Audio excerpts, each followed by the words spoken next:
seem to have a really good rapport with Brett Rypien. What's enabled you guys to hook up as quickly, as often as you guys have? I think it's just kind of the confidence building with us, and I think it's with the whole offense. You know, the momentum we're taking from each game, we're moving on to the next one with it, and I think it's kind of the offense is clicking right now.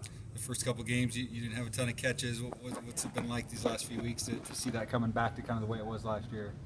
Yeah, it feels good, and you know, with those games, you know that's going to happen throughout the year. I think it happens to a lot of receivers, and you just got to be patient and know that you know the offense is going to start rolling eventually. I know we kind of talked about this after your catch against Air Force last year, but is there anything you do particularly to work on these grabs? I mean, you had obviously the nice catch against Virginia as well, and then the one, I think they call it the pie hole or whatever it was, over in the back corner of the end zone last week. Yeah, I think it's just, you know, drill work, little things, catching it, you know, above your eyes, looking all the way in, just simple stuff that you kind of apply in practice, and hopefully, you know, you do it in the game. Did you know, Coach Harsh was saying that ball wasn't necessarily supposed to go to you.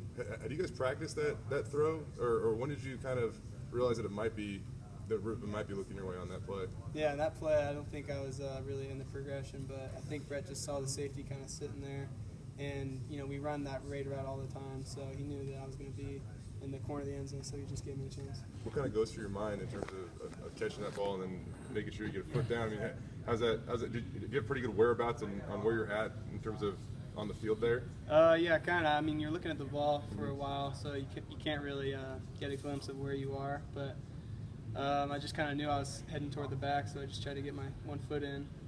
When you're running a route when you're not expecting to get the ball, I mean, is there an element of surprise at some point? I mean, oh shoot, he's throwing me the ball out. I mean, is there? You kind of run it like you're going to get the ball, obviously, you know, because if you're not getting the ball, I think, you know, you're hopefully taking a couple guys with you. But, yeah, no one really came with me, so he just launched it, and I was kind of surprised, but I was happy to. What option are you on that throw? I don't know, really. I think I was probably the second or third read. Okay. When you see, you know, a kid like, you know, a true freshman standing there, make that read, make that throw, kind of goes through your mind? It's definitely a big confidence booster for everyone, I think, just because that's such a hard decision to make, and he just went for it, and it worked out for everyone. Have you seen, you know, Brett continue to grow? And, you know, we haven't had the chance to talk to him yet. So what's he kind of like on the sideline or through games, or his kind of demeanor through the highs and the lows? I really like, you know, just seeing him on the sideline. He's got a certain like calmness to him. You just know that he knows what he has to do to get the job done. And I think that, you know, helps all the other position groups just know that, hey, you know, our leader's calm, he's doing okay, we're going to be fine. Obvious answer probably, but you rushed for 270 yards, you passed for 250 yards. And how nice is it, and how much does it help each other when you guys are so balanced? Yeah, I mean, the pass game opened up the run game and vice versa, so, you know, it's definitely nice when the run game's doing well, because then, you know, the next, you know, plays could be the pass. How much did you guys took some shots deep down the field in that game? How much does that help maybe open up the run game a little bit too, you think, when you guys aren't stretching the field and they have to be ready for that? It definitely helps when you take the top off and you know, they start to have to worry about deep threats and play action. So it definitely will help the run game a lot. Eli, I'll come back to it. The offense has no turnovers, I think, in the last 3 games. I think you guys are 10-0 as a team in the last 3 games. How big is that when the defense is giving you guys extra possessions, and then how, you know, at the same token, when you guys are not giving it back? Yeah, it's definitely huge when the defense, you know, gets turnovers, and it gives us another opportunity to put points on the board.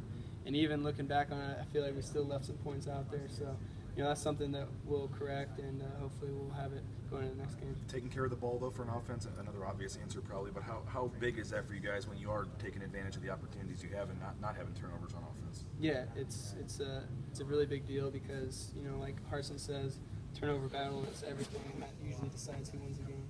I remember. So Eli's been saying the last couple weeks that the defense has made it very easy on you guys because of what they're doing. Do you guys feel that? I mean, does it take pressure off of you guys when they're doing what they're doing? Yeah, we definitely feel it because, you know, when you're playing with a lead and you're getting a lot of opportunities, it feels like the offense can kind of get in momentum and kind of in a groove, and, you know, it feels like you're not, you know, there's not as much pressure to score rather than just running the offense. And one more on your guys' defense. I don't know how much you get a chance to watch them during the season, but you obviously go against them in practice. And Yates was saying that they're kind of to the point where they're so in tune with what they're doing on defense that now they're all of a sudden learning offenses and what other teams are doing. seemed like a number of times that, like, some of those guys were almost in the huddle with the Y last week. How impressive is what they're doing in terms of diagnosing and understanding concepts and whatnot? It's very impressive, and I think that just goes to show you how much time they put in, off the field, watching film and watching the other offenses, and it does seem like sometimes they know what they're going to run and when they're going to run it. So I think that's just them identifying the tendencies and doing a good job off the field. You talked about drill work, but the way you've been able to make some of these catches, you didn't necessarily grow up a wide receiver even when you came here. Where does that stuff come from? I mean, is that just natural, or is that something that you kind of had to hone? No, I think it comes from just doing the little things in practice. I think a lot of it is the drill work, and a lot of it is just instinct. But doing the simple things like catching the ball above your eyes and looking it in, that stuff kind of helps you do it in the game. Everybody thinks of Chaz as the deep threat, but the last 6-7 games, it seems like you've been as much of a deep threat as him. What is it in your game that allows you to get open in those routes? What kind of skill do you bring to those kind of routes? I think it's just I haven't ran a lot of deep routes, so I think maybe the defenses are sleeping on me or something. But I don't know. I've just been able to get open lately. McKillian found the end zone for the first time Saturday.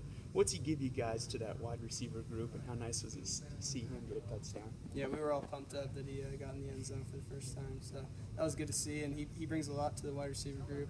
It's been fun watching him kind of develop over the season, but I'm excited to see where his potential is going to be.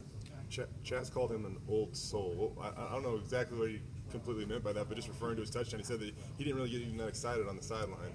He kind of keeps to himself, but I could tell he was excited. I was really happy for him. I think it seemed like the other receivers were more happy than he was, but it was good to see. I think maybe even a more impressive play was Jeremy helped him set the edge for his touchdown, but then later in the game on Jeremy's second touchdown, he blocked that cornerback almost out of the back of the end zone to help spring Jeremy. I don't know if you remember that play or not, but that seemed like obviously a high effort play. Yeah, that's huge, and especially for him being young to learn something that it's just as important to block as it is to get the ball. I think that's big. I know you had a quarterback change and stuff, but I mean, you guys scored 50 and 3+ for the first time in like 12 years in a game that didn't go overtime. I mean, is this the offense you guys thought you were going to have coming into the season? That team that could put up this type of production? Yeah, I think when you start a season, you kind of hope to perform like this as an offense, and I think that now that we're kind of in our groove, hopefully we can just take it game by game and keep taking the momentum from the last one to the next one. I know you played, the quality of teams has something to do with it too, but what did maybe switch where you guys were struggling to score a little bit and all of a sudden you've put up 50+ in 3 straight? I think it's just the momentum. Once you get in the groove, it's hard to break. You last week we were talking to Coach Harris about a block you set against Virginia, the one where you kind of came down and cracked the safety, and Jeremy picked up 47 on it. But he said that those are just kind of for the love of the game blocks. Is that a part of the game that you enjoy? I think I'm starting to enjoy it more, just because last year it was a big thing for me working on my blocking. And I think I've been working on it a lot, and I think it's kind of shown. And it feels good when you made the block that's going to spring that run to help the offense score. How much do you need that to be a part of your game? I mean, I'm assuming you've probably been on the field for 80-85% of the snaps this year, but how much do you need to do that in order to see that volume? Yeah, I think that blocking is just as important as the pass game, just because that's going to set us up for the pass game too. So I would say that it's very important, to make that a part of your game.